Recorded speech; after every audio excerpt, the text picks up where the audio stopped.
All right. Now we're going to get into Hebrews chapter 11, verse 37. Okay. But in order to get to that, I first have to set things up. And you know how I am, whereas I like to have things in a proper context. So in order to kind of like give you a reason why I'm at that verse, let me first of all say that Hebrews, the book of Hebrews, is basically the chapter of the world, is basically the book of faith. All right. But I want to start from verse 30 and work my way towards 40 and then get back and hit on 37 and why I'm picking out that verse in particular. All right. All right. Verse 30. It says, by faith, the walls of Jericho fell down after they were encircled for 7 days. By faith, the harlot Rahab did not perish with those who did not believe when she had received the spies with peace. And what more shall I say, for the time would fail me to tell of Gideon and Barak and Samson and Jephthah, also of David and Samuel and the prophets, who through faith subdued kingdoms, worked righteousness, obtained promises, stopped the mouths of lions, quenched the violence of fire, escaped the edge of the sword, out of weakness were made strong, became valiant in battle, turned to flight the armies of the aliens. Verse 35, women received their dead raised to life again. Others were tortured, not accepting deliverance that they might obtain a better resurrection. Still others had trial of mockings and scourgings, yes, and of chains and imprisonment. Verse 37, they were stoned, they were sown in two, were tempted, were slain with the sword. They wandered about in sheepskins and goatskins, being destitute, afflicted, tormented, of whom the world was not worthy. They wandered in deserts and mountains and dens and caves of the earth. And all these, having obtained a good testimony through faith, did not receive the promise, God having provided something better for us, that they should not be made perfect apart from us. Now, basically, this is talking about those who before us,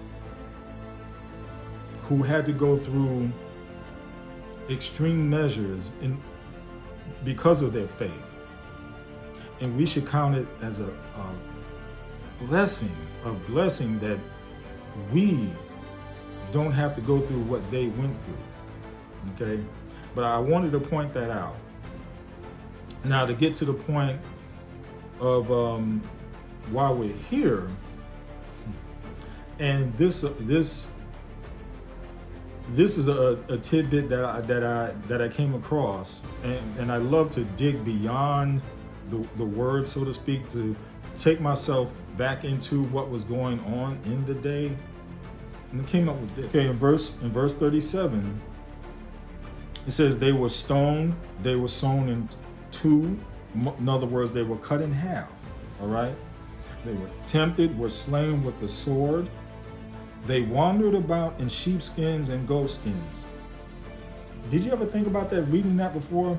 It says they wandered about in sheepskins and goatskins, being destitute, afflicted, tormented. But again, they wandered about in sheepskins and goatskins. Well, I come to find out that they wandered about in sheepskins and goatskins is because, now you recall that during those days, Christians were, for sport in the Colosseum, were fed to the lions. Okay? Well, they made a sport of that. What they did was they sold the sheepskins and goatskins to Christians. They sold the skin of the sheepskins and goatskins into the skin of the Christians, so that they were more, or that they would be more enticing to the lions, for the lions to attack them. These were people that, say, escaped, and they were wandered about. They could not take off the sheepskin or the goatskin. It was sewn into them. Did you get the picture now? That was some brutal stuff, really. I mean, the stuff they came up with, that was just despicable, horrific, brutal. But I read that many times before, but upon getting the backstory on that, the background, it blew me away. It's like, wow. Now I understand what this is talking about. What this is talking about. They were stoned, they were sown in two, were tempted, were slain with the sword. They wandered about in sheepskins and goatskins, being destitute, afflicted, and tormented. Enough said.